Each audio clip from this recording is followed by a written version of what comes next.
Hello there, hello everyone. You're welcome to the channel. So today we're talking Nigerian World Cup qualifiers against South Africa.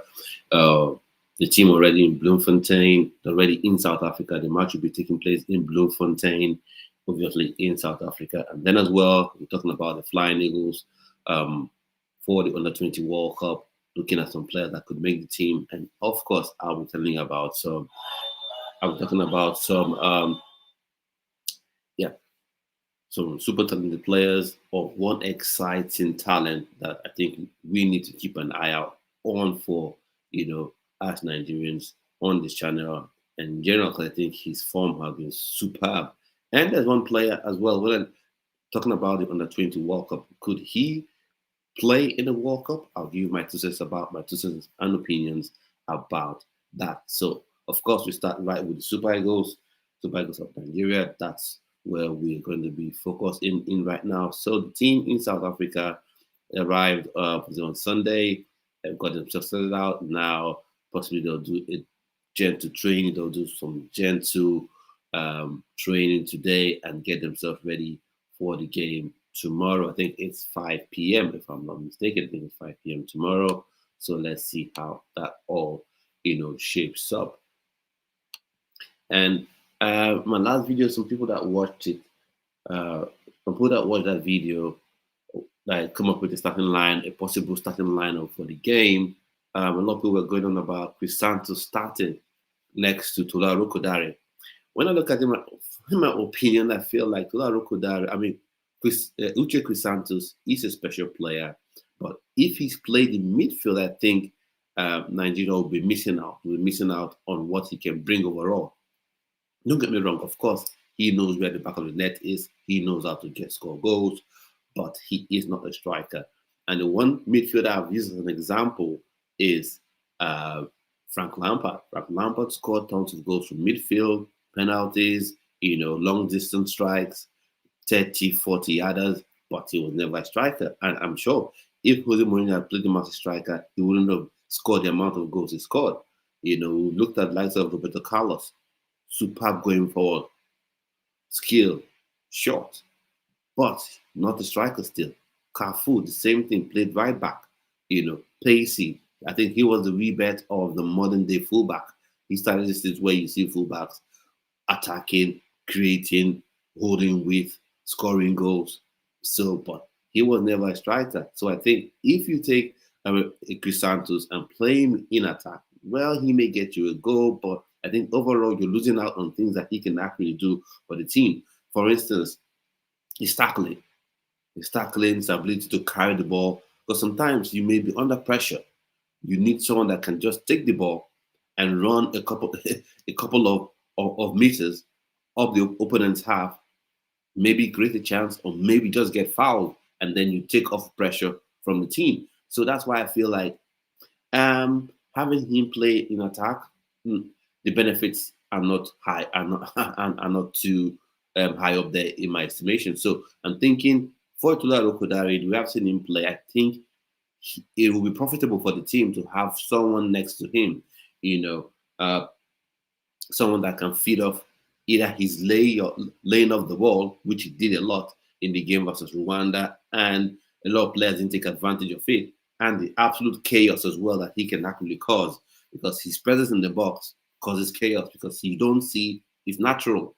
When you see a striker or any player for that matter that is 6'3", 6'4", 6'5", 6'6", and above in your own 18-yard box for a set piece or a crossing just coming to the box, it's natural. You must go to that defender, to that player, try to block him off, try to make sure the ball doesn't get to him, because you have the feeling, and you'll be right in most circumstances, that that player is a target. That player will be the target of the crosses, coming into the box.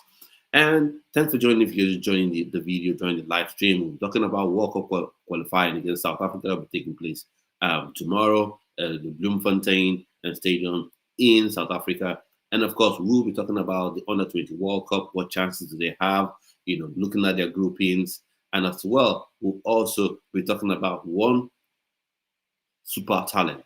He's a super talent because of the ability I've seen he has obviously not for the club he plays for at the minute, with due respect to his present club. But that notwithstanding, we're going to talk about him as well. And as one player, I've done a reaction video on the channel for. His name is Shola Ogundona, and I'll talk about him as well on the video. Is there a possibility of him playing for the under-20s, for the under-20, that's the Flying Eagles in the World Cup?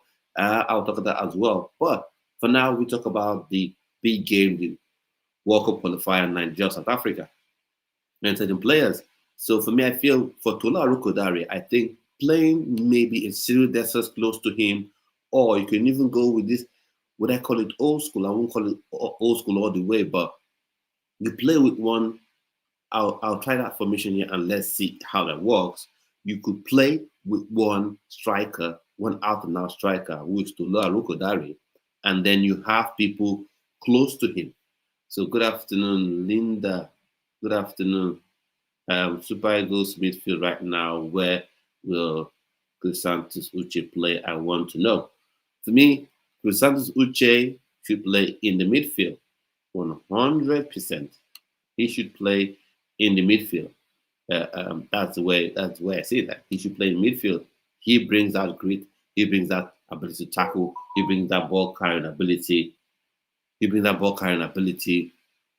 So playing him in the attack would just rob the team of his strengths overall. For me, this is another formation I'm thinking about, because I like to think about not just goals and how someone plays on the pitch, but some tactics behind it. Now, of course, Eric Chill is the ultimate boss when it comes to putting out the starting lineup, obviously, and may choose to go with something completely different. Maybe this has not even got into his mindset yet, but this is what I'm thinking of. Maybe, just maybe, this could be something that could unsettle the South Africans. So I'll just go into this place and I would whip up this formation. And I want to know what you think. If this is something that you think probably could work, if you think it will work, let me know your opinions about it. Let me also know what other formation do you think maybe Nigeria can come up with going into the game, versus South Africa. Because that's one game, it's a must win. I know that phrase has been overly used, must win, must win, must win. But for me, this one is an absolute must win game. So Felix Agu, I think, just for rest alone, Bruno Yemachi should rest up. But in addition to that, I think, Felix Agu brings something slightly different and to this Nigerian side that just for me means he starts ahead of Bruno Yemachi, because I think he's able to use either foot. He can cross with his left foot, no more. He can also make those in-swingers and make those runs into the box as well. So I think in that regard right now, he should start against South Africa, because we know how they play. And that's how they played. That's how they played Nigeria in the Nations Cup, in the African Cup of Nations. Sit deep, and then he's on the break. Then for me at right back, Olaina would always start. Centre back right now, if you want to play this high octane football with a high line, Calvin Bassey and Benjamin Fredericks will start, in my opinion. And then for the midfield, I would go with maybe for now let's go with Fisayo Dele-Bashiru to be that 10. Maybe 10, I want to go 8.5. That's who I would go with right now for that 10 row. And I'll go with him now, Fisayo Dele-Bashiru. And then for the two, would I say, holding roles or slightly defensive roles in this team, I would go with Raphael Onyedika. I know a lot of people are in love with the idea of having Wilfred Ndidi in the team. Fair play, I get why you would want that, because I think it was fairly decent in the game on Saturday. But for me, I'll go Raphael Onyedika and Uche Santos. Now, who might say, oh, he scores goals, why are you playing him defensive midfield? He scores goals, but ask yourself, most of his goals, where has he scored them from? For me, I feel he would give better service to the team playing deep, coming from deep. So that's where I'll have him. I'll have him alongside Onyedika. And sometimes people miss this thing out where they think that, a defensive midfielder is just meant to stand in front of the back four and not having any dynamism about him and just remain, in front of the back four and do nothing else. And then, of course, the number 9, I'll go to Laro Kodare. So this is sort of variation of the 4-3-3 formation. And then, of course, on that left-hand side, I'll go to Ademola Lookman. And this is why I was calling out for Philippe Otele, because I felt like he was the next guy that was kind of similar in production to Ademola Lookman, but obviously he was not invited for whatever reason. The NFF chose to do that. Well, they have their reasons for that. And then on the other side, I would go with Samuel Chukwueze, because one thing for sure is the South African side, they're going to sit deep. So you need someone that will be on the ball, able to commit a couple of players, get them to commit fouls, get them to open spaces up. So this is what I'll be going with. I'll be going with this sort of 4-3-3 formation. So I would share this now and bring it up on the screen. So let me know your opinions about this. And of course, in a moment, I'll be sharing the link to the video if you want to join and be part of the call, not the call now, part of the video or the stream, sure thing. But I will bring this up right here and let us look at it. What your thoughts and opinions are about this sort of lineup now. So for me, of course, Stanley Wabali will start, but this sort of tool I use doesn't recognize players from the South African League. And of course, Benjamin Frederick, for whatever reason, he's not coming up. So Felix Agu, I think Felix Agu and Olaino will provide the width, will provide that absolute width where they can both overlap. And then Calvin Bassey and Benjamin Fredericks will play the high line. Then Uche and Rafael Onyedika, they're dynamic, they're both mobile, they both have a shot on them. So they're not only defensive threats, in my opinion.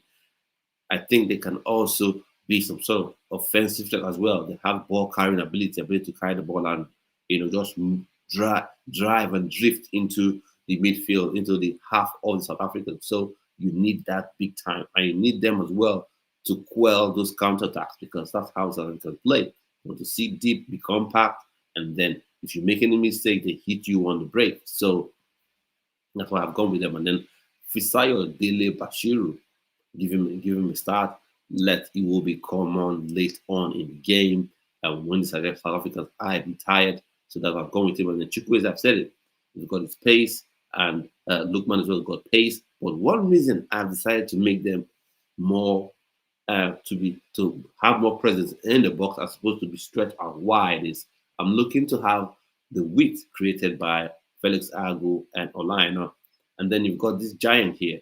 So crosses coming in from Agu, coming in from Olaino. The balls will come in. A couple of things will happen. He would win the ball. He could win the header, score himself.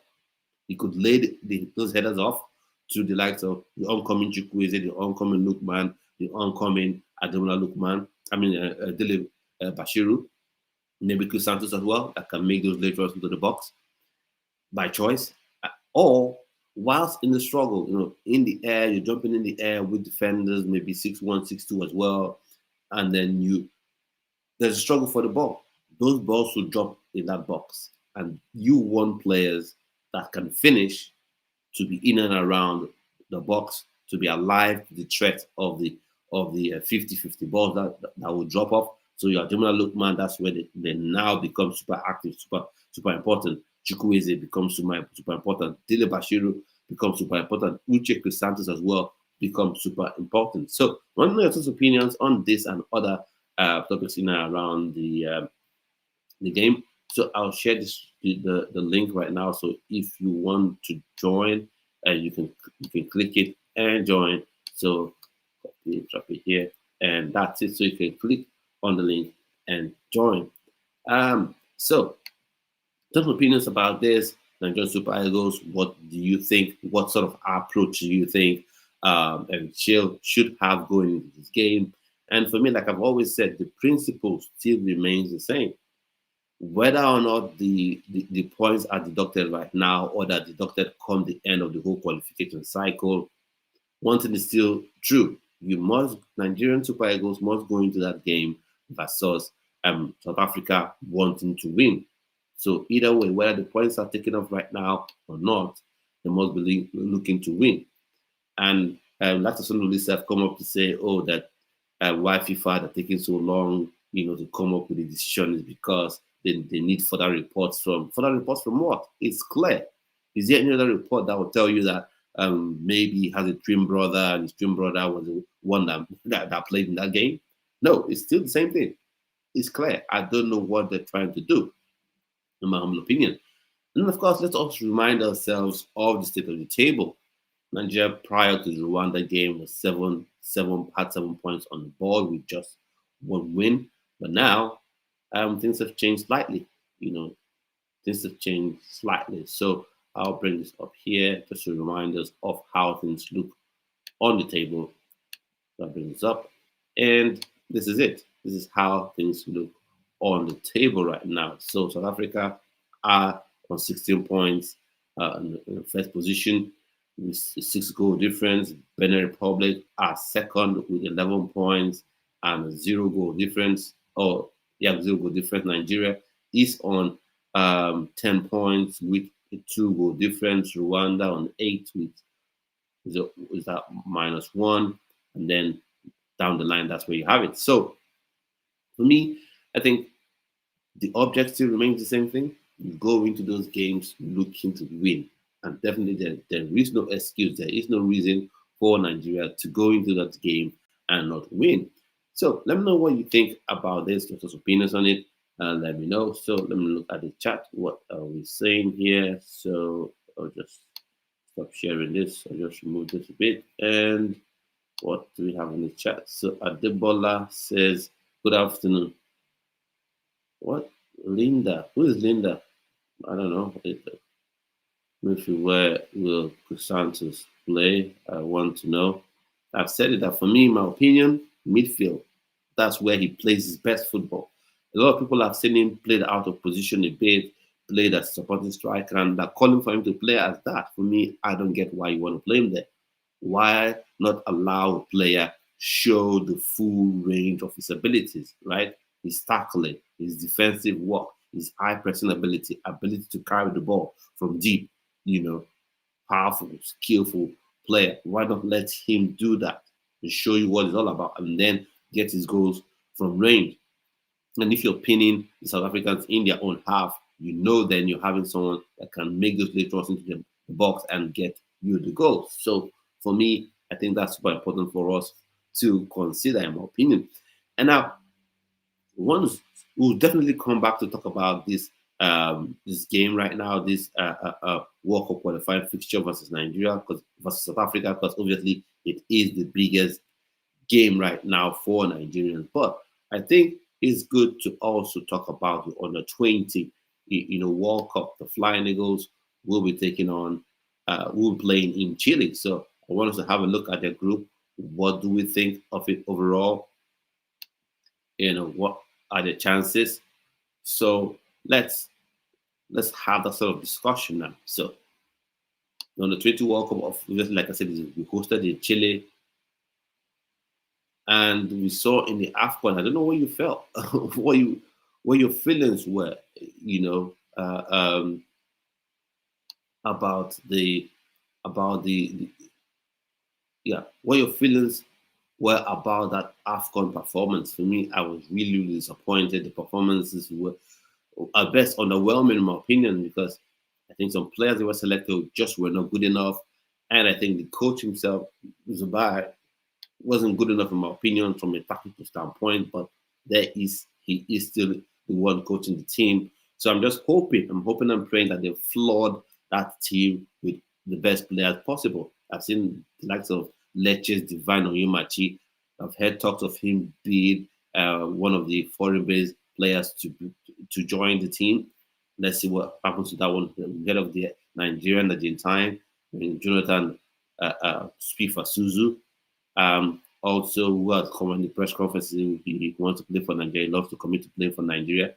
So he's another name as well. Let's see if that even happens. We heard about Chizaram Izenwata, but I think that's a bit like this because I've seen Ellis put out there, for Chizaram, the English national for the English under 17 or 18 team, and he was there and he played for them. So NFF, if you want to get this player, get the job done. Stop waffling and stop, getting people confused. Make sure you get it done. So, want to know your personal opinions on the under 20 tournament, under 20 World Cup in Chile? So I'll just share this so we can have a look at the um, group. And do you think Nigeria indeed would have any chance of qualifying from this group? Now, on the face of it, under 20 football, you look at this group, you should straight off say Nigeria, Colombia. Nigeria, Colombia should be qualifying from this group.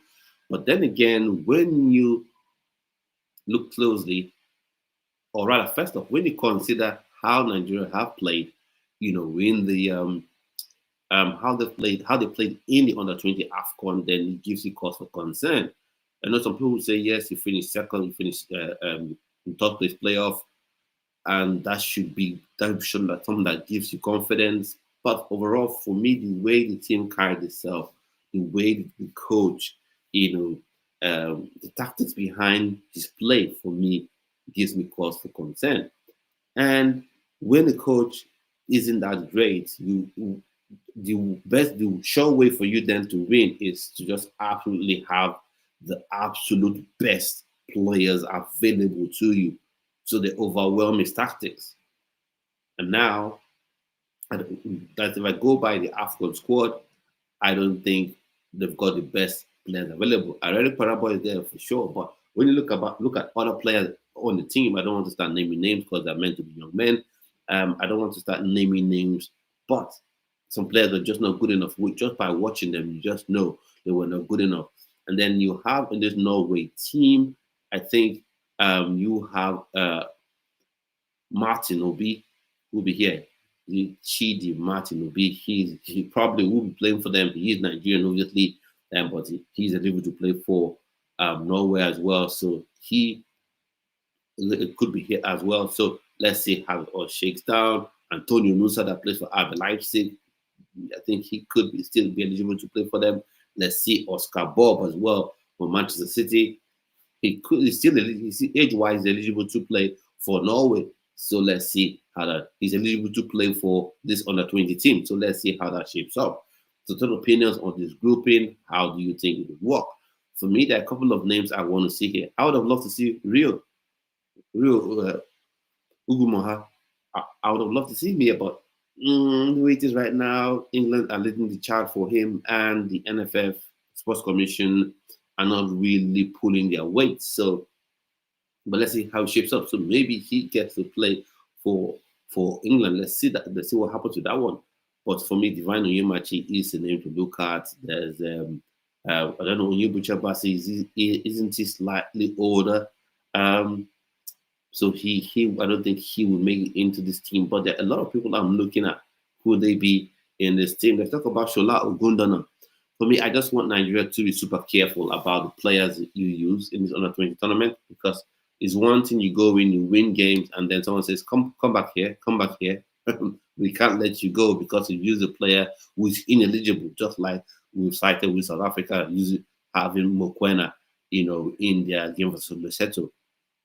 So Shola Ogundana, he is 20, and for me, to my understanding, the under 20 World Cup is for people who are under 20 and then maybe come towards the end of the tournament could be celebrating their 20th birthday. But some people are saying if you're 20 and just a couple of months, you could still be able to play. For me, I just don't want Nigeria to straddle that line.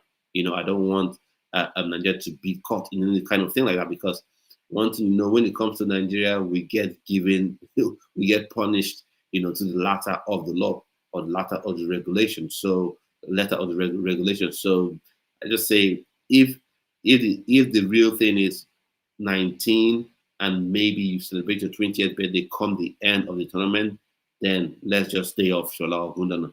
For me, I think he's someone that can play in the AFCON, maybe not as a starter, but as someone that can, be brought in 20 minutes to go. The other team is tired, and you use his absolute electrifying pace to your advantage. maybe that's it. Now, speaking about a young, exciting talent, and here I think age-wise, he should be eligible to be in this team, but I'm not quite sure if he will be invited. The being so cloak and daggery with the Flying Eagle squad, for some reason it hasn't been made public yet, with the tournament starting in a couple of days, because the opening match I think will be played on the 10th of September. Though Nigeria gets to play later on this month, but the first game we play pretty soon. So I don't know why the delay to get the list out there. So let's have a look. I'll stop sharing this for a minute. Let's have a look at this player. His name is Ibrahim Adewale. He plays in the IF Stars that thing. If I hopefully I've not butchered the name, but I think from this is just a brief little short clip anyway. But I think if you've got this kind of player with the electrifying pace he has and the technique that he has, I think he's someone that can do a very good job for the Nigerian for the Flying Eagles, and in future for the Nigerian Super Eagles. Because one thing we have to look at is, like, one of the issues that I would raise again when we go back to talking about the Super Eagles is they're at an age where if they miss out on this World Cup, that's it. That's it for them, age-wise. Victor Osimhen is 26, so by next World Cup he'll be 30. Orlando is 28. By next World Cup he'll be 32. So just Ekong is, in his 30s already. So come by next World Cup, he'll be further on down the line. So the point is, in this regard, Nigeria need to start looking for players to replace the old ones. Maybe not immediately, but in the next 1-2 years, you need to have players that are ready to come in and go. And one thing Nigeria as a country, footballing wise, have to avoid is a situation where all your players get old at the same time. Well, you just start seeing a retirement roulette. He retires, he stop playing, he gets an age-based injury, he's off, and then the World Cup qualifier is around the corner, and you don't know what to do. So I'll just bring this short clip, very short clip of Ibrahim, of Adewale Ibrahim. So let's see what he's all about. So in a moment, I'll bring it all on the screen.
Powerfully driven shots. So now for this one, probably this under 20 team, let's see if he makes it, if the list is not already set in stone.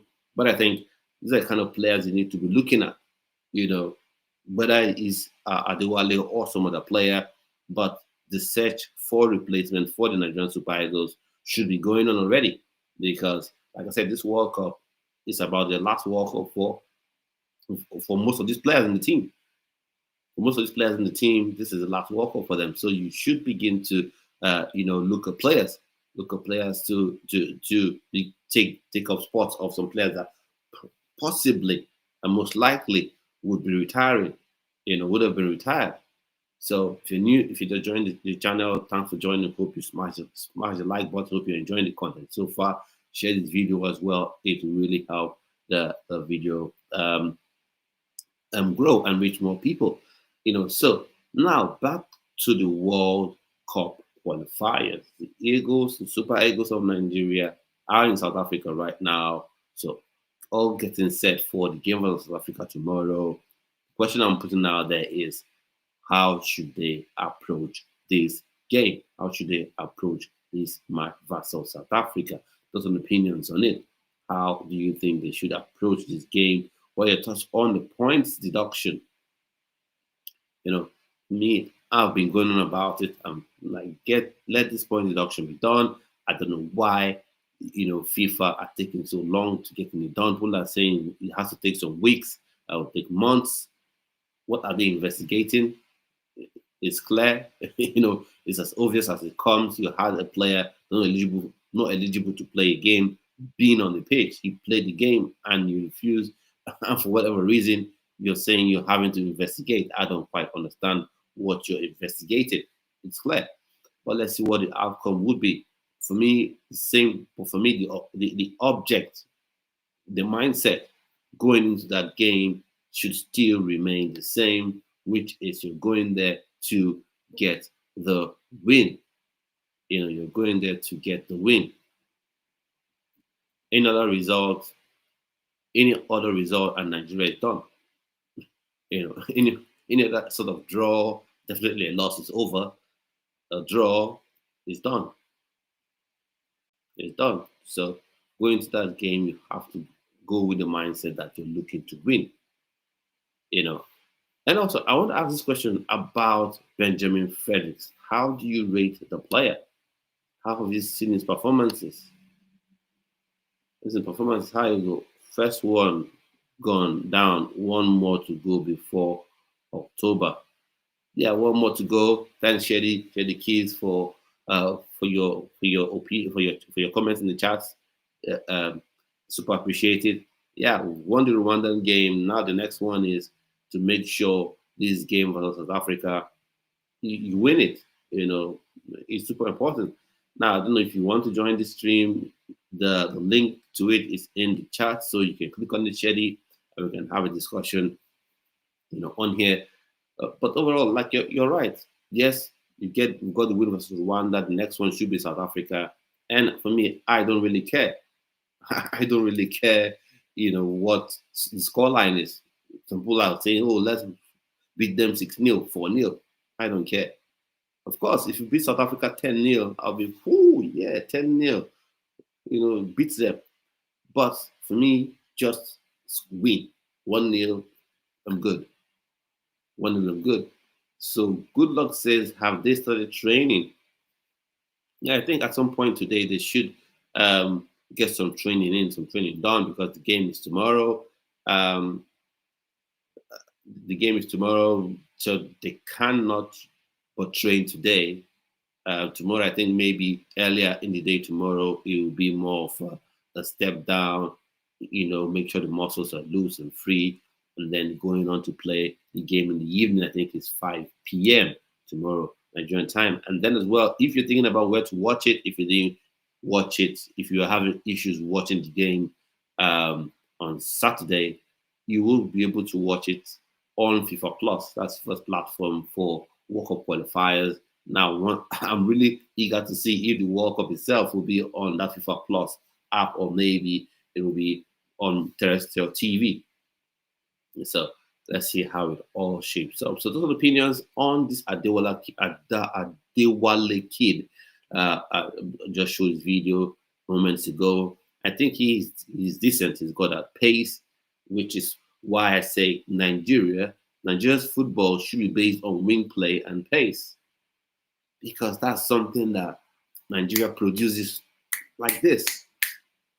Pacey fullbacks a lot. I say naturally, you can see 10 pacey fullbacks in one grassroots club. Pacey wingers. So Nigerian football should be based on wing play and pace. So, and then, so what do you think about the player, Ibrahim Adewale? So I really want to know what you think about him. If you've seen these brief clips that I've shown, obviously they are clips, but I think he's got something to be special. And just to point out one thing as well, guess what? He scored 10 goals in 19 games. So he definitely knows where the back of the net is.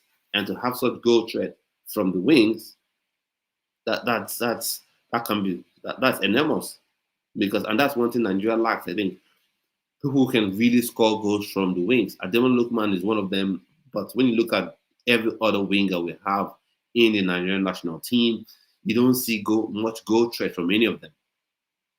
Chukwueze is nice with his dribbles, skills, pace. Maybe he can add that to his game, but getting those goals, that is the issue. That is the issue. That is the issue. And so that's one of the reasons I was looking forward to Filippo Telle being part of this team. But people say you can't give a national team debut doing a game like the World Cup qualifier. I disagree a bit because if a player is good enough, he's good enough. If a player is good enough, he's good enough. He has the ability, he has the ability. And what's even more important is when you look at the team, is there anyone that you can look at and say, yeah, this player is the one that just makes it impossible to have Filippo Telle in the team? For me, Ademola Lookman is number one on the left wing. Now, who is the number two? You look at the team, who is that number two? If Ademola Lookman is tired, if he's suspended for whatever reason, who is the second guy? Who is the second guy that can come in and you're confident that can create chances for himself, create chances for teammates, score goals from that left-hand side? There's none. So that's why Filippo Telle becomes super important, in my opinion. I think hopefully Nigeria wins against South Africa, on Tuesday, that's tomorrow. The next cycle of World Cup qualifying fixtures, Filippo Telle should be invited. I think he should be invited. He's not a kid anymore. He's not 19. He's not 20. So all these excuses should be out the window. He's 26. And what's more important is that he's actually good. He's actually good. So please smash the like button if you're just joining the stream, you're joining the video. Now, Good Luck says we are going to win them because there's no Osimhen, they won't be able to predict who's going to break in. That's a fair point because I know obviously Victor Osimhen is someone that everyone would be watching. If you want to play against Nigeria, want to play against Galatasaray, he is a player that you would scout. So maybe that's something that would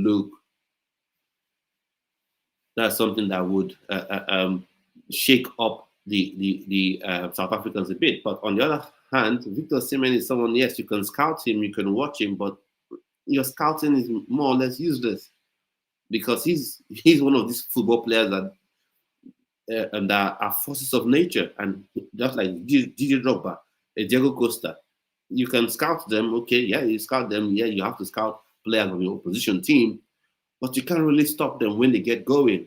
And Victor Osimhen, if he's in the team, as I said, South Africa wouldn't have been able to stop it.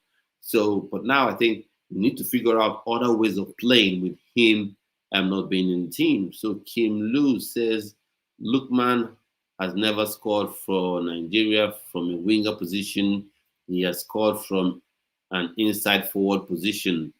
You've made a fair point, but one thing I want to say is this, right? There's something called positional dynamism, and that's what I look for in players. Now, Ademola Lookman in the AFCON, he started out wide, left wing, but the way he plays, he's dynamic enough to make moves to find himself in that box, and that's why you have this inverted wingers thing. That's one of the benefits of having inverted wingers. While you don't have as much width as you would have if you're playing with orthodox wingers, but that I mean left-footed player on the left, right-footed player on the right, you get the opportunity for that winger to either put in swinging crosses into the box or shoot from the edge of the box or in and around that area. So for me, I think it's dynamic.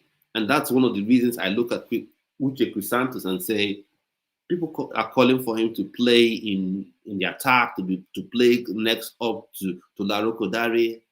I look at it and say, not really. I get why people want that, because people feel like if he plays next to Laroko Dare, he'll be like a kind of a striker. He scored a decent amount of goals for Getafe, so that means no. The goals he scored for Getafe, if you're looking at him as a striker, they're not impressive. But if you're looking at him as a midfielder, that's a goal scoring midfielder, super impressive. And I think he brings a lot. He brings more to the game playing from deep. That is my opinion. That's the beautiful thing about football. It's very subjective. Everyone, has an opinion, and your opinion may not necessarily be wrong, but just how I say it. I think if he plays from deep, like Santos, he would provide a lot. He would provide tackling, winning the ball carrying ability from deep, ability to make those late runs into the box and get goals. So for me, I'm not comparing him to Frank Lampard, but he has that one quality, which is long range strikes, making late runs into the box, and getting goals that way, as opposed to being that out and out striker. And so I think that applies to Ademola Lookman a bit. Now, fair play can say inside forward, but I think when players are dynamic, you're on the ball, you 1v1, you full back, you're able to check onto your strong foot, drive in and score. Or you're hitting on your team is going on a counter attack, and you usually should be alongside the striker in terms of when you're going on that counter attack, and then you can score. That's how he scored against Cameroon.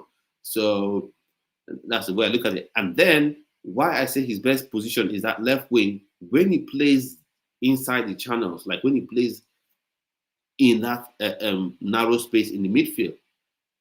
He will dribble 1, 2, 3 players, but then he'll lose the ball, and that's expected because the midfield is the most crowded part of the pitch. You have two centre backs primarily there. You have two defensive midfielders or central midfielders there, so it's at all times. And then, of course, if a team is being very defensive, you then have their fullbacks blocking up. You then have even wingers dropping in and tucking into midfield. So that midfield is always packed. It's one of the most difficult places to navigate on the football pitch during a football match. So, and that's why he kind of struggled a bit. Of course, he dribbled some players. He got that chance. I think he should have done better. In the game versus Rwanda, I think that shot was more shot at the goalkeeper than heading towards any of the angles. I think if that ball had gone to either side, the goalkeeper wouldn't have had any chance. But I'm not going to be overly critical of Ademola Lookman, but just saying his best position is playing out wide. That's how I say it, at least that's in my humble opinion. So how do you even, let me get some formation suggestions, go for that game versus South Africa. How do you think Nigeria should line up? I've come up with one, how I think the team should line up going into that game. I don't think Eric Joe would go with that. For me, I've gone with having Felix Agu at left back because I think he can bring a lot. He brings something else because he's ambipedal, so he can cross with left foot, also affect the game with his right foot.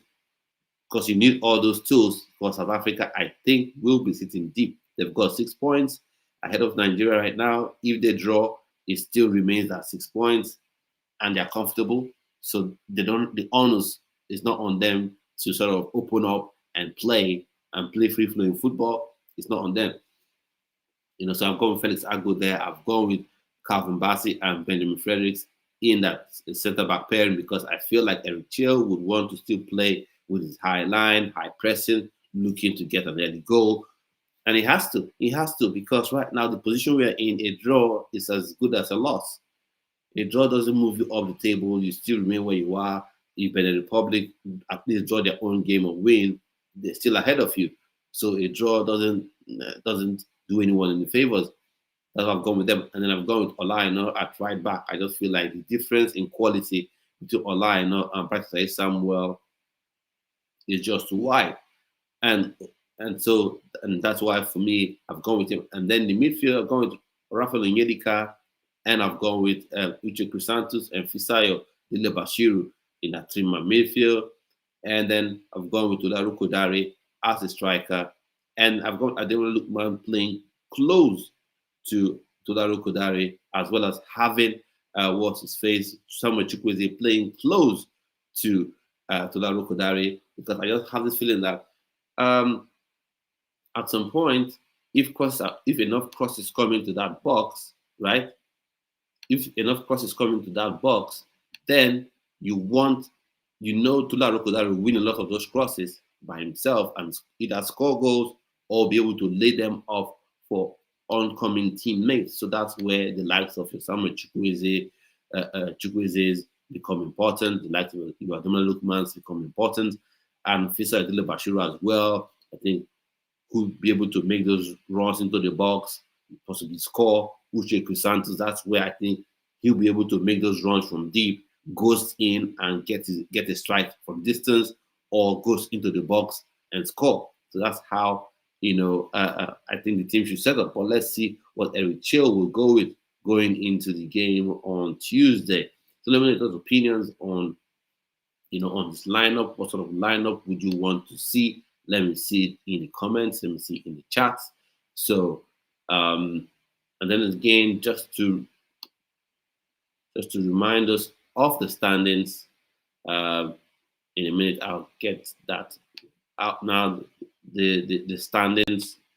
Remind us of the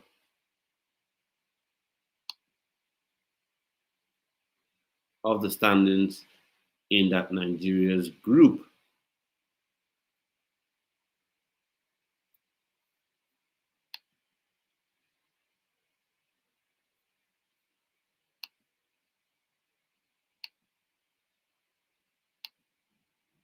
Yes, remind us all the standings of that Nigeria's group.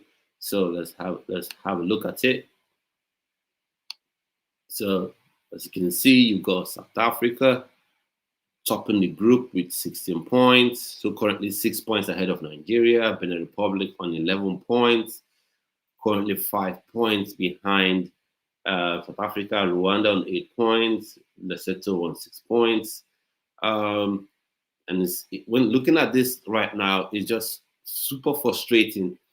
You ask yourself, how has Nigeria found itself in a position where she drew Lesotho, drew with actually lost to Benin Republic?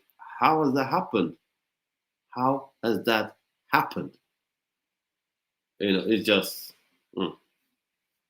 absolute madness to me, in my opinion. So I'm hoping Nigeria goes into this game and wins. That should be the object. That should be the object. I know the atmosphere probably is going to be super hostile, but for me, I'm feeling Nigeria should be able to go into that game, with the confidence, with the right attitude, and win that game. So,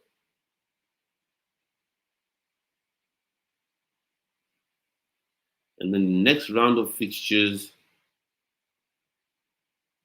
will be in October. So let's have a look. Let's say Nigeria wins.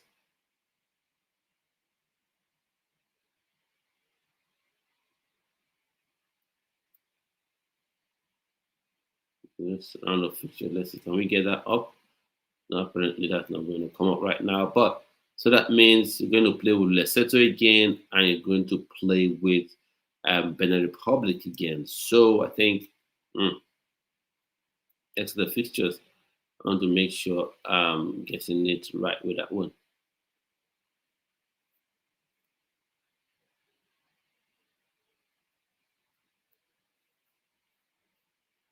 Let's have a look at the next of the fixtures.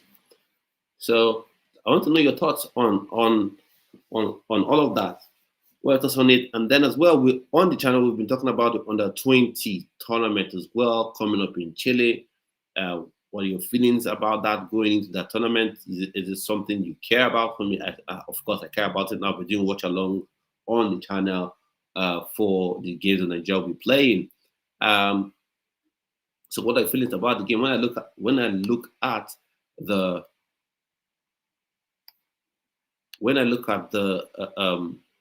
grouping, I put that up on the screen before, but I think I'll have to put it up again for those who just joined the stream.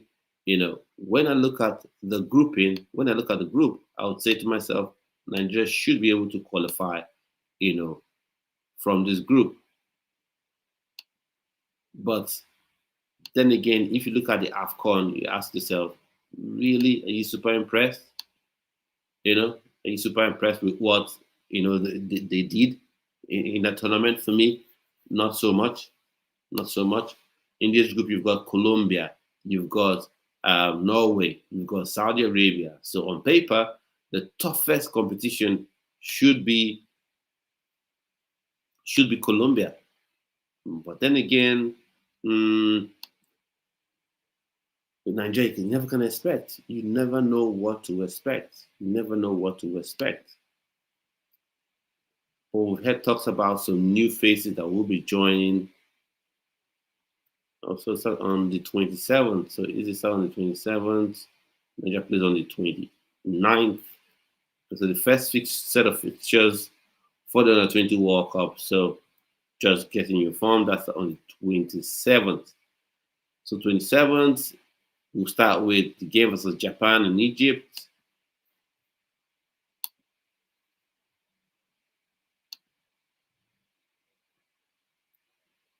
So Japan, Egypt, Korea, Ukraine, and then 28 we got Chile, New Zealand, and then we've got Paraguay, Panama, and hopefully I'll be able to do watch alongs on as many of these games as possible. Definitely do watch along for the Nigerian game. So let's see how things shake up with all of this. And then of course you've got the Nigerian one. You've got the game Nigeria will be taking on Norway in the first game in Nigeria's first fixture. Be Norway. So that's a game that Nigeria should be winning anyways, but there's a big but. What quality of players would we be getting in? So I want to know your opinions on that. And one thing I want to share is, yes, this channel is a football channel. We talk about Premier League, Champions League, Europa League, talking about World Cup qualifying on a 20 World Cup. But this channel for me is something that I'm hoping would impact people's lives, and I need the support. And in what way do I need the support? Engage with the channel, watch the videos, subscribe to the channel if you haven't, share it. I think this can be a very, very big channel that would impact people's lives, and that's what I want to be able to achieve with this. Of course, talking about football here is the main thing, is what's at the center of it. But I feel that football can be an instrument to do good in the world. So if you can subscribe to the channel, please do. If you're not feeling like it, that's fine. I quite understand. So also smash the like button as well.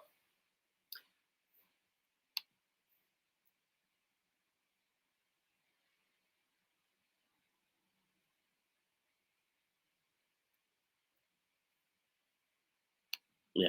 And so I want to share the QR code to the WhatsApp group. If you want to be part of that, you want to join it, you can scan the QR code and join.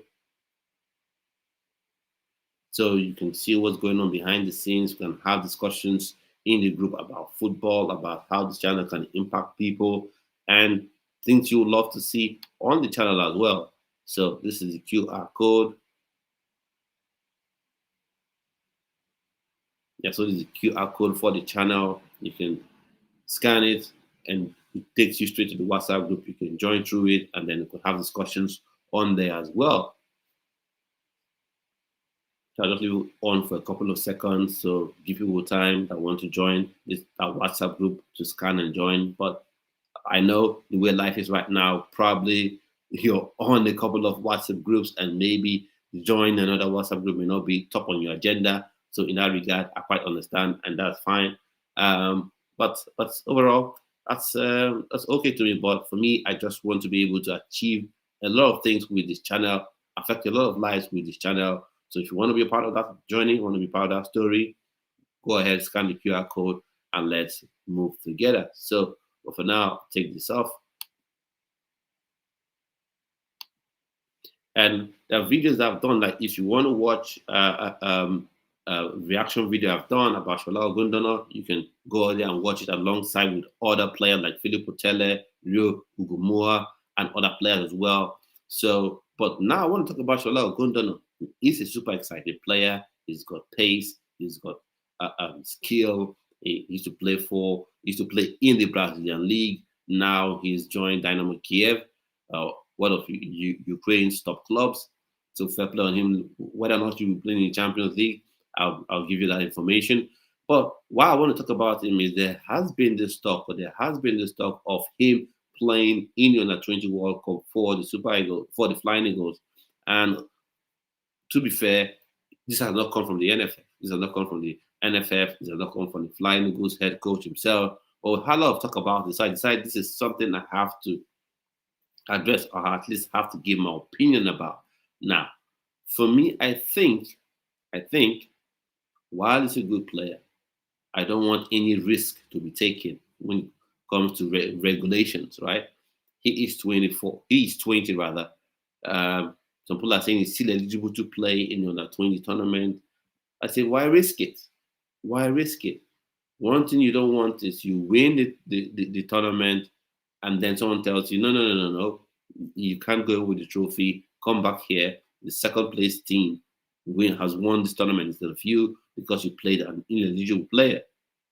So I think there are enough talents that within the age range that are smack within that between 17 to 18 and 6 months, So yeah, so Prof, you're welcome to the channel. Nice to have you on here. So a couple of topics we have talked about. So first off, Nigerian Super Eagles, they're in Bloemfontein, at least they're in South Africa right now, probably getting set for the game tomorrow. So how do you see the game overall, and how do you think the Super Eagles should approach that game? Okay. I believe strongly the Super Eagles just have to realize one thing. Their hopes, even though they win South Africa, is still not fully secure. But one thing is clear. They just have to do the needful and win South Africa. That's number one. Yeah. Because such things, if they do that, then they stand a chance. This reminds me of 2010 World Cup qualifier. We went to Kenya. Okay. We needed to win Kenya and pray that Tunisia does not, I think, win Mozambique. And God helped us. That match, I remember, we were losing 1-0 in the first half. And we eventually won that match. But what happened? Mozambique won the match and we qualified. So that's one thing they have to do. Now, another thing, Osimhen is out. I still believe strongly that with what we have, we're meant to win this match. The problem we have with South Africa now, the rivalry they have presented before us is now like a strength they have to combat us. It's not that they're better than us. No. But that is an addition to them. So it's left for us to make sure we overcome that, rivalry factor. My advice to the coaches is going to be a gamble. And this is what it's true that Tribal Modern is late. But there's something that man does I like. That man is ready to unleash his power, his last card to win a match. And to me, what the coach should do is going to be risky. Start that match with Tulu Kadara and Dessa. Okay. It's true we won't have another striker on the bench. Because to me, if he does that, we may not have another, will I call it, high-profile striker on the bench. But I think that's what he has to do in that game. Because this reminds me what Tribal Modu did in that match in Kenya on November 14th. He started the match with this guy that was playing into Mike Kaneka. I forgot Mike something. He was the highest goal scorer in Tunisia. He got injured in that match in the first half. The defensive midfielder that was, I've forgotten his name. He was a young Yoruba guy. He got injured. So in the second half, what did Schreiber Modu do? And that I was praying, I told God, this man should field Martins and then Suffer. Second half, what did he do? He fielded these two guys. He had nobody on the bench. Nobody on the bench. And we won that match. I will never forget what Ahmad did that day. So this is what we have to do Yes. in this game. The players should be ready to play their match. The problem, another problem we have is South Africa. They're very slicky. They play this thing we call fast game. You know, like similar to the kind of game the Algeria, Egyptians, the North Africans play. That's another problem we have. If we can correct this, and also the goalkeeper, he should stop that. What he did against South Africa, I Against didn't like Rwanda. it. You know, hitting people, ball, scaring. No, no, no. He should not do that thing in Yeah, that for me, game. is Now, stay that's what away. I have to say. It's going to be a very tough match. Very tough. Yeah, Very tough. But yeah, for sure. I to agree. me, I agree with that you is on what that. the coach has to do. I agree He with you has on to be that. ready to play his cards to win that game. Yeah, that's true. I agree with you on that. Hello, are you hearing me? I'm hearing you. Can you hear me? I can hear you. Can you hear me? Can you hear me? I can hear you. Hello. Hello, can you hear me? I can hear you. Was gone off. Can hear you. So for me, is I agree with you what you said. I agree with you what you said, Prof. I agree with you completely. The team should start aggressively, and one skill set that Odaru Kodare has is the ability to win balls in the air, ability to make life uncomfortable for defenders, and we need to have players in and around the box, you know, for to take advantage of those second balls and balls that will drop off him and defenders. So for me, I'll go with Ademola Lookman and Samuel Chukwu is a plain close, to Daro Kodare. But another way could be you play Cyril Dessas next to him. So balls come in, you have someone who is alive in the box to take advantage of those balls, that could land in that 18-yard box. So I agree in that regard. As the game starts, Nigeria should be on the front foot, squeeze them in their own half. We know what South Africa wants to do. People say they have identity, but their identity is clear, which is we are going to sit back, we're going to be compact, and we'll hit you with speed. That's what they did in the under 20 AFCON. They did a lot of things in under 20 AFCON. That's what they've been doing all through this World Cup qualifying games. So they're playing to their strength. But Nigeria also has super pacey players all over the pitch. Lionel right back, Felix Ago, Bruno Yimachi at left back, wingers, Chukwueze, Ademola Lookman, if they start. Tolaro Kodaro is not a slouch as well, though he's not as fast as Victor Osimhen. But how many strikers in the world are as fast as Victor Osimhen? He's not in the team, unfortunately. And before I go on to read some comments in the comment section, there's something that was strange to me. Why was Victor Osimhen allowed to be walking around with a bad leg? Normally in the Premier League, La Liga, or whatever, when you see a player injured, you have the leg ice packed, he's seated down, but Victor Osimhen was just prancing about, moving about. So why didn't the medical team of the Nigerian Super Eagles say, sit down, we need to see if we can get you fit for the next game? Now, it's possible that they could have put his foot and put ice pack around his ankles and then have him sit down and rest, and still he would have had some discomfort. But at least you know that you're taking care of the obvious part of things. So that's the overall, Prof. I agree with what you said. So Kim says, what do you think about Onyeka, Wilfred, Bashiru in a midfield four? Yeah, for me, that's not too bad. But I'll look at that midfield and I may take out either Wilfred, Ndidi, and that's what Kim asked. What do you think about Onyedika? So what do you think about Onyedika, Frank, Onyeka, Wilfred Ndidi, and Bashiru in midfield? Now, for me, it's a decent midfield, but I would take out either Onyeka or Wilfred and put a Santos in that midfield. Now, but if you're going to play with a four-man midfield, one thing is true then. That means the fullbacks would have to provide width for the team. The fullbacks would have to be the ones that hold width, that have to create from wide areas.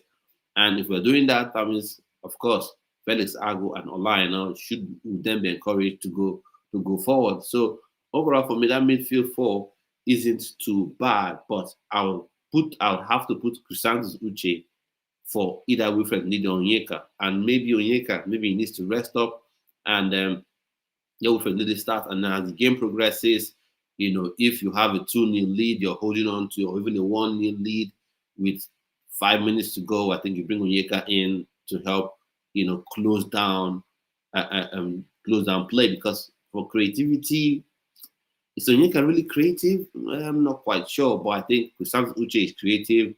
Wilfred Ndidi, at least evidence from the last game, you can see he was able to play those balls from deep. Bashiru has an eye for goal in him as well. So Onyedika can be mobile in that midfield as well, alongside Chrysanthus. They have the ability to hit those long range strikes. So having them will give you midfield solidity, as well as giving you the ability to score goals from midfield as well, which is something that has been sorely lacking in Nigeria, in the Nigerian national teams for a couple of years now. You've not had midfielders that can absolutely rip the net from outside. Everything has to be striker centric, striker centric.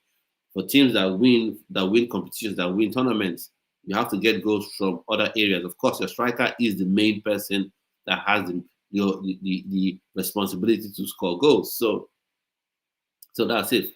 Fair point, Kim. And I want to ask you about the Under-20 World Cup. What's your opinions on the preparation for that team? What do you think? And if you saw the video about, I posted on here not too long ago, Adewale Ibrahim, what is his opinion on the player?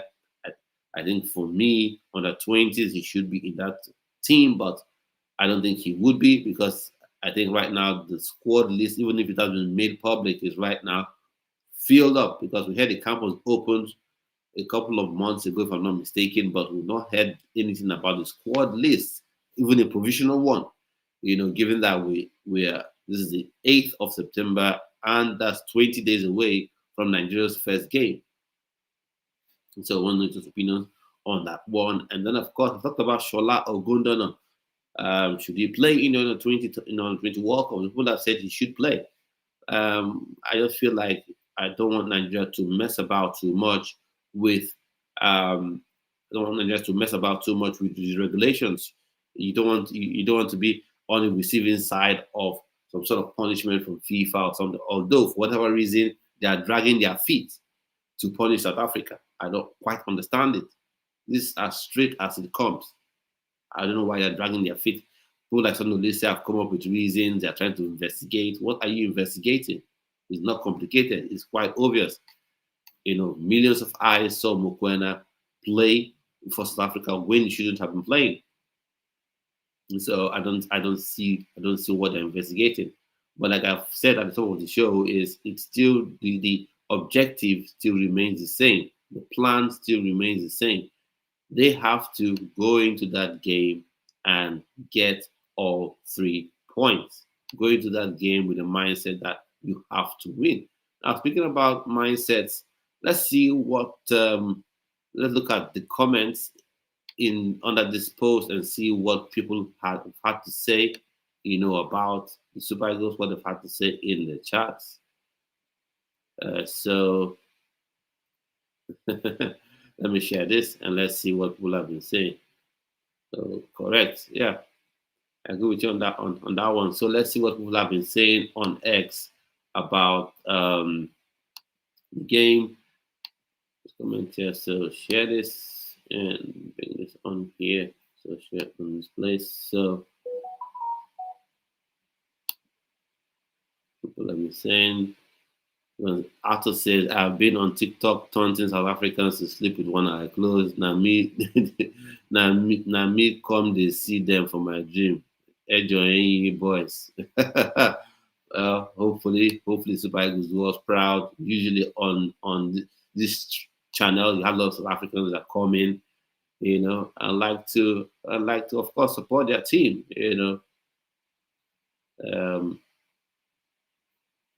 So someone says MD Martin. This one, what did he say? He says only a win against South Africa will give Nigeria hope.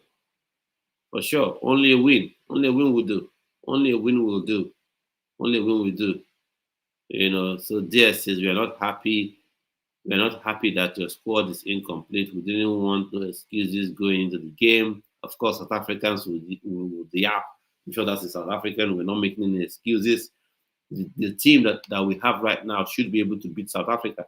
The only thing there is Eric Chell just has to set up that team differently. He just has to set up that team differently because the way to get the best out of Tolu Arokodare is different from the way you get the best out of Victor Osimhen, clearly. So Musa says failed team. The negative comments, don't like that one. I like some context behind the statement. A says if we know win SA, we know they qualify for World Cup. That's clear as day. A draw, a loss, and that's it. That's curtains. You have to win. You have to win.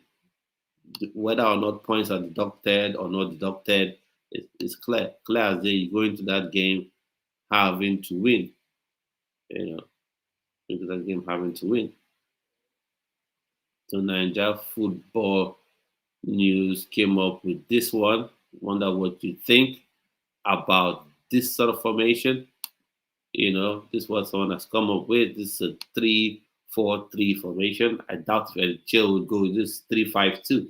So Benjamin Fredericks on one side, Calvin Bassey on the other, Jus Ekong in the sweeper role, Ndidi Aniwobi out of midfield, Felix Argo on the left wing back. I think he can do that as well. Olaina, left wing back. I think he can also do that. And then you have Ademola Lookman alongside Tolu Arokodare. Well, I see the benefits of that, but I think Nigeria will be losing out on something if you have Ademola Lookman playing next to Tolu Arokodare. But I see what you're trying to do there. If the ball comes in to Tolu Arokodare, Ademola Lookman can take advantage. Chukwueze in the 10 role. I just still feel like he doesn't really have that 10 instinct. But if he has to, looking at the team, there's no 10. There's no 10. So anybody you're playing in the 10 role right now is just going to have to be a makeshift. So for me, that's why I've been calling out for it. And one of the reasons people say it's a winger, I disagree. And that's completely fair. That's completely fair. Everyone, should have the right to their opinion, should have the right to disagree with an opinion anyone has, including an opinion that I have. But I just see it and one as a 10. He's a 10 masquerading as a winger, the same thing with Cole Palmer. People are looking at Cole Palmer and saying he's a winger. He's not. He's not. How you know someone is not a winger is when they come up against any challenge, what happens? They shift to where they're comfortable. They shift to the midfield. When you look at wingers, when they have any challenge, they shift to where they're comfortable, which is out wide, and they look to take someone 1v1. So it's a one area that I say you have to look at him. Francis Onyeka is not Frank Onyeka. Francis Onyeka plays for Bayer Leverkusen on loan to Bochum. I think he's another player. You need to get those 10s in because we need them. We need them. So Damilola says Nigeria can beat South Africa if they can stop their runs. We have big guys who can hold them up. Yeah, that's true. And if Eric Chell wants to play his high team football, every man must be pressing. Every man must be pressing iron. Every man must be pressing. We don't want any kind of awkward one-man pressing, some other person doing what some other thing they like. So with that high press, I think we can stop South Africa, but it has to be a disciplined performance. It has to be a disciplined performance. Everybody must press. No passengers. No passengers. No passengers. And I think Eric Chell, the risk he took towards the end of the game, versus what they call themselves, versus Rwanda, you shouldn't do that in this game. You shouldn't. And that is towards the end of the game, you could see Wilfred Ndidi was tired, was gassing out alongside some other midfielders. He left them on 10 minutes to go. He didn't change them. I think he didn't finish the game. I was saying bring Chris Santos on, bring someone else on in that midfield, and he kept leaving Ndidi there. Ndidi was just so tired, exhausted, with 10 minutes to go. Excuse me. And if you do that against South Africa, then you're going to get hot. If you want to play that high pressing football, you need to replenish the midfield. 30 minutes to go, in the second half. Bring on Crisanto, bring on Onyedika, so they can run, they can mark, they can press, they can squeeze them up the pitch. Nigeria should start on the front foot, on the front foot. And when crosses come into the box from Olaina or Felix Agu, because those are who I would start in that fullback spots, in those fullback spots. You need to have people, not just leaving it for Tularo Kodari. You need to have people flooding that box. In your Jemula Lukmans, in your Chukwueze, if he plays, in your Fisai Odile Bashiru, they should all flood that box, in my humble opinion. So let me know some opinions on the game, on the starting lineup, how Nigeria should approach that game. What if Cyril Desas starts that game? How would you feel? Let me throw that question out there. Just want to get us all riled up a bit. What if the coach decides that, no, I'm going to start with Cyril Desas? How would you feel? Let me know in the comment section. For me, I'll be super disappointed because while Cyril Desas is a good finisher, right? He plays on the shoulder of the defender. If you have a good 10 or a good deep line playmaker that can lay those passes between the lines for him, I think he can finish with the best of them. But I just feel like when you're playing this World Cup qualifying games, you need someone that is more forceful, more forceful in the way he plays. And before we go on to talk about the under 20 tournament, talk about it a bit and wrap up, a quick question. I'm just hoping this is not true. I'm hoping I'm wrong. I'm not even thinking that it's going to happen. It's going to happen, but just if it happens, if for whatever reason, let's say after this World Cup qualifying cycle, Victor Osimhen is unfit to play for the next game, the next set of games, the last two games, who would you want? Do you have any names as to strikers that can come in and do a job? At least help Nigeria in this transition in terms of using their pace. For me, I think Rafi Derushimi could be a very good shout in that regard. I think Rafi Derushimi could be a shout, could be someone that should be looked at, And Philip Putele is not a striker, but I think he should be added to the team, especially if Nigeria goes on to beat South Africa, whatever the margin is, whether it's 2-0, 2-1, whatever, get a victory in that game.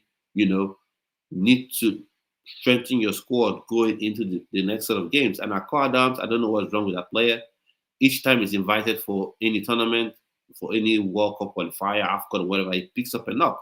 I'm not blaming him. Anyone can get injured, but I think maybe Nigeria should begin to consider other options, like your George Lenny Kenna, like your Rafi Derushimi, begin to look at other options that can come in and provide that support because, of course, there's only one Victor Osimhen. There's no Nigerian striker right now on this level, but you need other striking options that can provide physicality, that can provide pace, that can provide goals.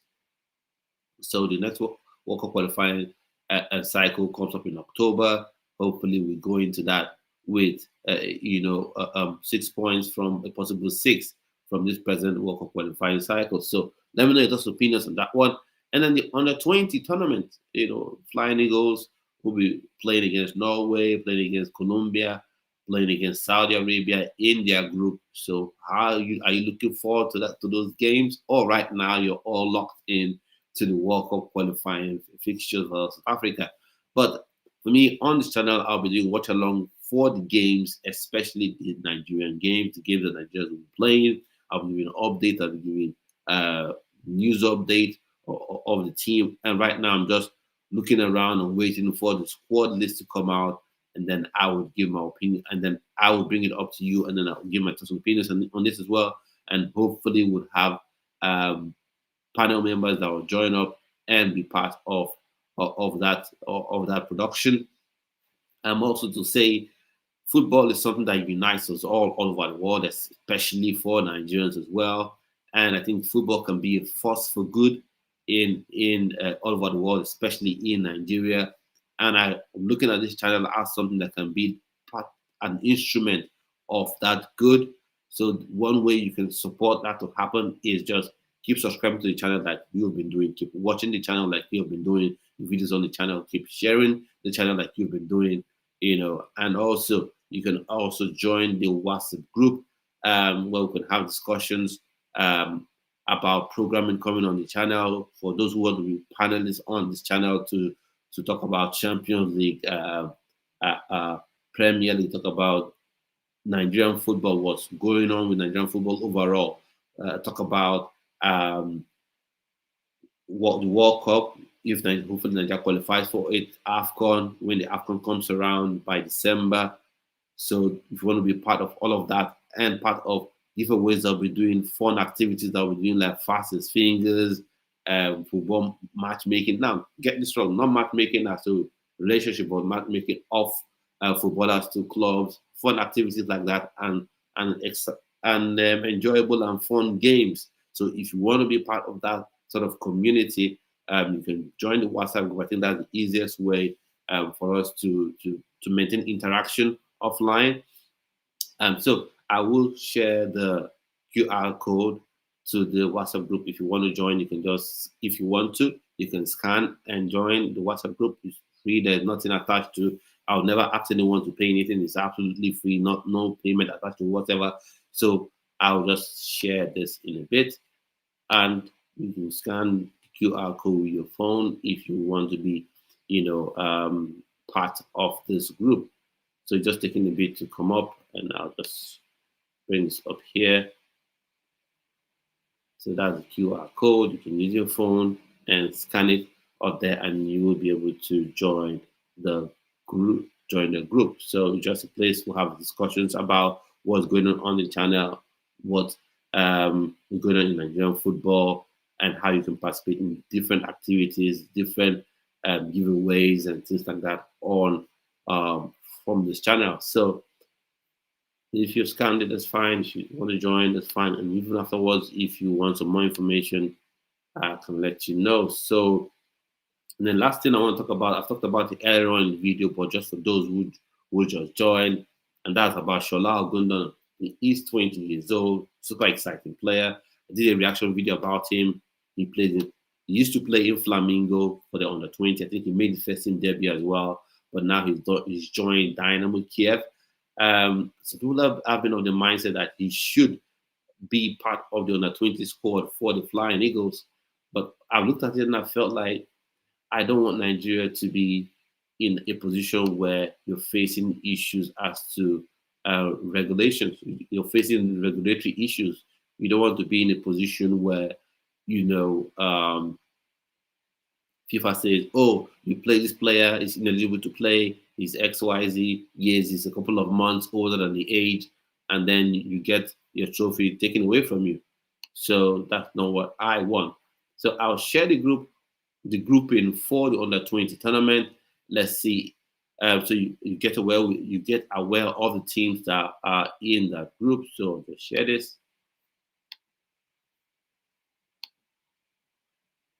So these are the teams in the group. The teams in that group, you've got Colombia, you've got Saudi Arabia, you've got Norway, you've got Nigeria, of course. So looking at it on paper, you would say Colombia are the team, Colombia are the threat, that are the ones that we should be mindful of. You look at Saudi Arabia and feel like, oh, you should be winning Saudi Arabia, but just mind you, Saudi Arabia, they have been investing in their football. You've got the Saudi Pro League. I'm sure they're investing in coaching for the young players and youth development. So there could be one or two surprises in that team. Of course, the Norwegian side, you've got Chidobe Martin, for not mistaken, or is it for Denmark? But you've got Oscar Bob still eligible to play in that team, if not mistaken, or is he slightly older? So Antonio Nusa, is he still eligible? But let's see the players in that team so they can also pose a threat. But if we got the best players invited, Areri Parabo, if we got the Divine Yumachi and the likes, and Jonathan Spifa-Suzu as well, that was the name that's come up. He's a super exciting player, plays for River Plate. His dad is Nigerian, and he's talked about playing for Nigeria. So let's see if he makes that list. So that's it with that group. What are expectations of the Flying Eagles? I know right now everyone, is kind of locked in to the World Cup, but just opinions on this one. And of course, I would like to remind us of the groupings for the stands currently. What the current standing for the World Cup qualifiers.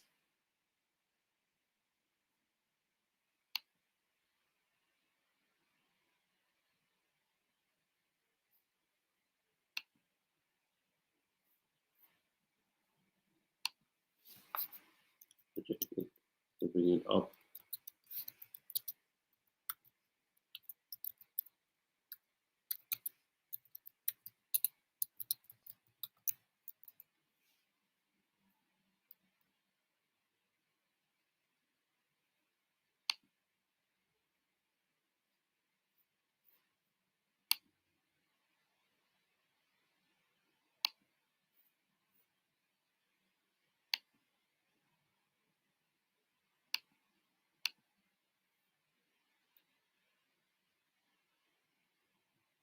I'll bring that up in a minute.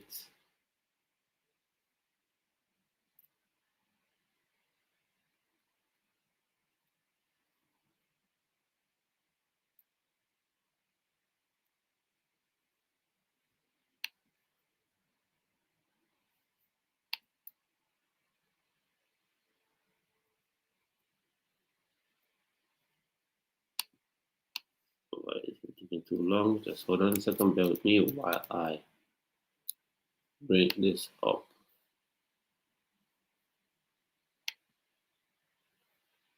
Bring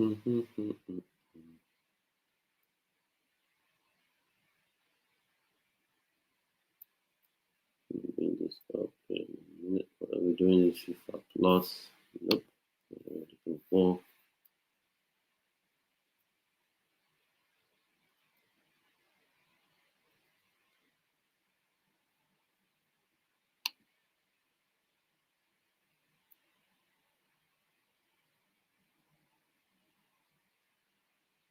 Anyway, taking time to come up.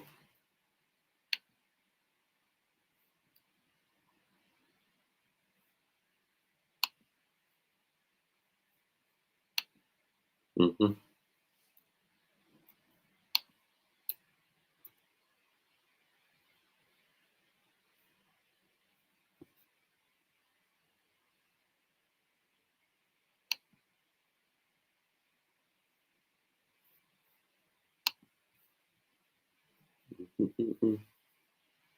Just trying to bring this up.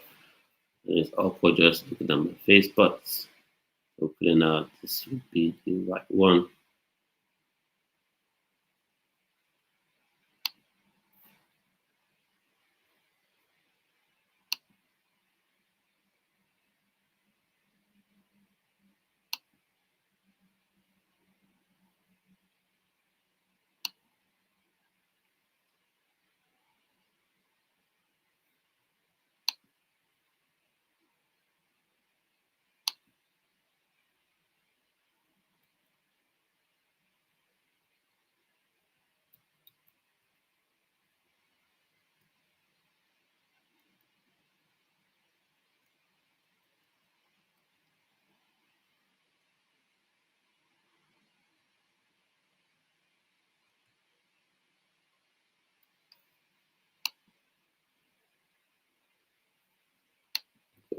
Qualifiers.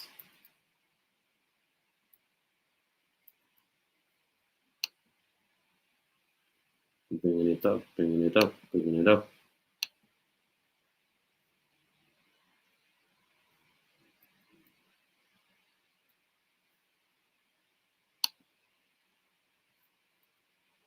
Yes, so finally, we're here. So I'll share the screen so you can see it.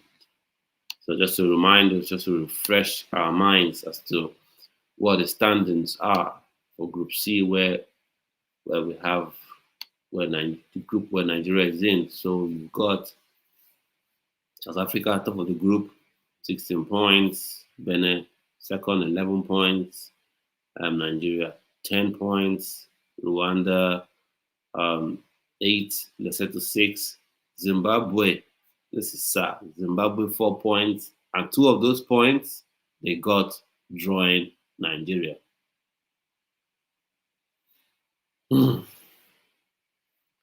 anyways, what can we say?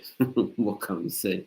What can we say? That's where we find ourselves. So that's why going into the game of South Africa, that is a must win game for sure, 110%. So at this point, we've come to the end of the video. Say big thanks for your big thanks for your support.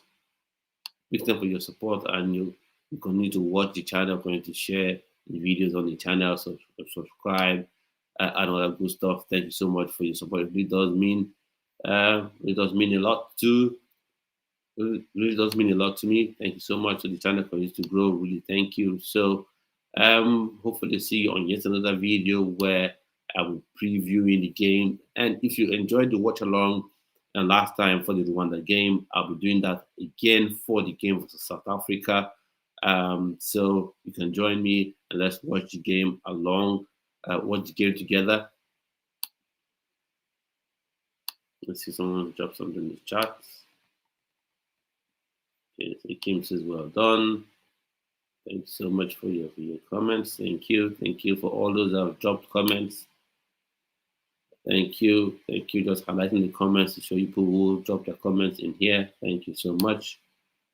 Thanks so much for your comments. Really appreciate your comments. Gonna win.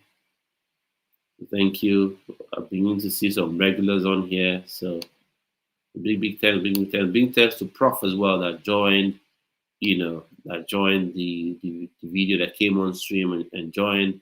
And for every live stream we do, there'll be an opportunity to join as well. We'll drop in the links in the comments, in the chat, so you can click on them and join. But for now, I've come to the end of the video. Big thanks for your support, your subscribing to the channel, clicking the notification bell, and liking the video as well, because that really helps the video. So we've got 23 views right now.